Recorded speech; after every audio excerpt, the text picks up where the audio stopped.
नमस्कार। अभी आप सुनने जा रहे हैं लियो टोल्स्टॉय द्वारा लिखित कहानी तीन संत। कहानी का अनुवाद हिंदी लेखक प्रेमचंद जी ने किया है और मैं मनोज भाटिया आपके लिए इस कहानी का पाठ करने जा रहा हूँ। चलिए शुरू करते हैं कहानी तीन संत। रूस के ऑर्थोडॉक्स चर्च के आर्च बिशप को यह पता चला कि उसके नियमित प्रवचन में भाग लेने वाले बहुत से लोग एक झील के पास जाने लगे हैं। उस झील के बीच में एक छोटा सा टापू था जहाँ एक पेड़ के नीचे तीन बूढ़े रहते थे। गांव वालों का यह कहना था कि वे तीनों संत हैं।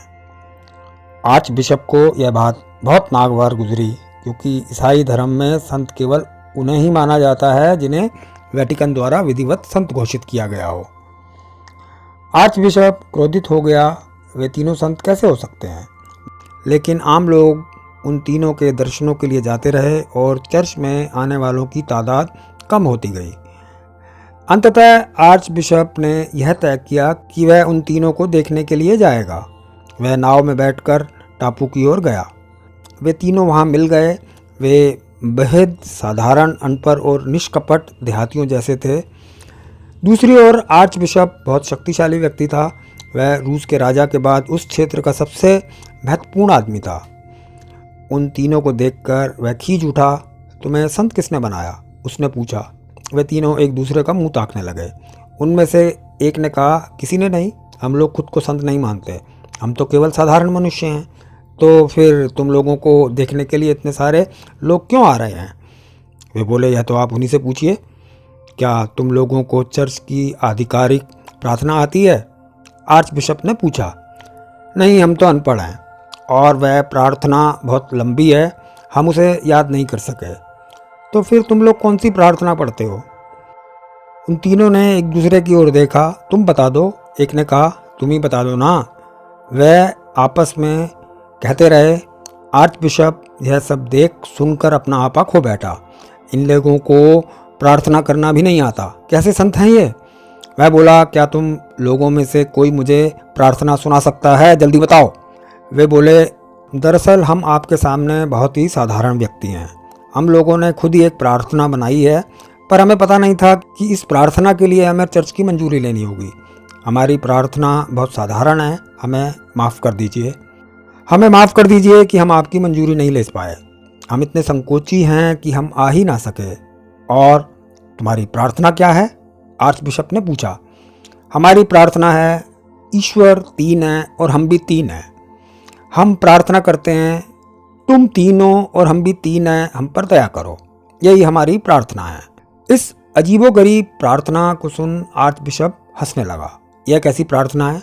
मैंने ऐसी प्रार्थना कभी नहीं सुनी। वे तीनों बोले, आप हमें सच्ची प्रार्थना करना सिखा दें। हम तो अब तक यही समझते थे कि हमारी प्रार्थना में कोई कमी नहीं। ईश्वर तीन है और हम तीन हैं, और भला क्या चाहिए? बस ईश्वर की कृपा ही तो चाहिए। उनके अनुरोध पर आर्च बिशप ने उन्हें चर्च की आधिकारिक प्रार्थना बताई और उसे पढ़ने का तरीका भी बताया। प्रार्थना काफ़ी लंबी थी और उसके खत्म होते होते उनमें से एक ने कहा, हम शुरू का भाग भूल गए हैं। फिर आर्च बिशप ने उन्हें दोबारा बताया। फिर वे आखिरी का भाग भूल गए। आर्च बिशप बहुत झुंझला गया और बोला, तुम लोग किस तरह के आदमी हो? तुम एक छोटी सी प्रार्थना भी याद नहीं कर सकते? वह बोले, माफ़ करें, लेकिन हम लोग अनपढ़ हैं और हमारे लिए इसे याद करना थोड़ा मुश्किल है। इसमें बहुत बड़े बड़े शब्द हैं। कृपया थोड़ा धीरज रखें। यदि आप इसे 2-3 बार सुना देंगे तो शायद हम इसे याद कर लेंगे। आर्च बिशप ने उन्हें 3 बार प्रार्थना सुना दी। वे बोले, ठीक है, अब से हम यही प्रार्थना करेंगे। हालांकि हो सकता है कि हम इसका कुछ हिस्सा कहना भूल जाएं, पर हम पूरी कोशिश करेंगे। आर्च बिशप सोच रहा था कि अब वह लोगों को जाकर बताएगा कि उसका पाला कैसे बेवकूफ़ों से पड़ा। जिन जाहिलों के वे दर्शन करने जाते हैं, संत कहते हैं, उन्हें तो धर्म का काखागा भी नहीं आता। यही सोचते हुए वह नाव में जाकर बैठ गया। उसे इन तीनों के साथ साथ गांव वालों पर भी क्रोध आ रहा था जो इन तीनों से मिलने आते थे। वह क्रोध में बड़बड़ाने लगा। नाव चल पड़ी और उसके दिमाग पर क्रोध का साम्राज्य फैलते फैलते 7वें आसमान को छूने लगा। वह अभी झील में आधे रास्ते पर ही था कि उसे पीछे से उन तीनों की पुकार सुनाई दी। उसने मुड़कर देखा, वे तीनों पानी पर भागते हुए नाव की तरफ आ रहे थे। उसे अपनी आंखों पर यकीन नहीं हुआ। वे लोग पानी पर भागते हुए आए और नाव के पास पानी में खड़े हो गए। वे तीनों बोले, माफ़ कीजिएगा, हमने आपको कष्ट किया। कृपया चर्च की प्रार्थना एक बार और दोहरा दें, हम कुछ भूल गए हैं। आर्च बिशप के चेहरे के भाव बदल गए। उसका रंग उड़ गया। क्रोध की जगह डर ने ले ली। उसने हकलाते हुए कहा, तुम लोग अपनी प्रार्थना ही पढ़ो। मैंने तुम्हें जो कुछ भी बताया उस पर ध्यान मत दो। मुझे माफ़ कर दो, मैं बहुत दम्भी हूँ। मैं तुम्हारी सरलता और पवित्रता को छू भी नहीं सकता। जाओ, लौट जाओ। लेकिन वे अड़े रहे।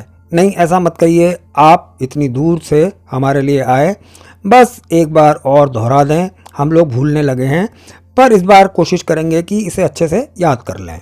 लेकिन आर्च बिशप ने कहा, नहीं भाइयों, मैं खुद सारी ज़िंदगी इस प्रार्थना को पढ़ता रहा, पर ईश्वर ने इसे कभी नहीं सुना। हम तो बाइबल में ही पढ़ते थे कि ईसा मसीह पानी पर चल सकते थे, पर हम उस पर शंका करते रहे। आज तुम्हें पानी पर चलते देखकर मुझे अब ईसा मसीह पर विश्वास हो चला है। तुम लोग लौट जाओ, तुम्हारी प्रार्थना संपूर्ण है, तुम्हें कुछ भी सीखने की ज़रूरत नहीं है। आर्च बिशप जल्द से जल्द इन तीनों से पीछा छुड़ाकर किनारे पर पहुंचना चाहता था। जब उसकी नाव किनारे पर पहुंची तो उसने मुड़कर दूसरे किनारे की तरफ देखा।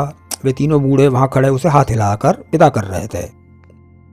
वह वहीं नदी के किनारे बैठ गया और सोचने लगा, क्या सचमुच उसने अभी थोड़ी देर पहले उन तीनों को नदी के पानी पर चलते देखा था? उसने फिर से किनारे के दूसरी तरफ देखा। उन तीनों बूढ़ों में से कोई भी वहां मौजूद नहीं था। दोस्तों, हम उम्मीद करते हैं कहानी आपको पसंद आई होगी। कहानी को आप अपने दोस्तों के साथ, परिवार के अन्य सदस्यों के साथ शेयर कीजिए, लाइक कीजिए और हमारे चैनल को सब्सक्राइब कीजिए।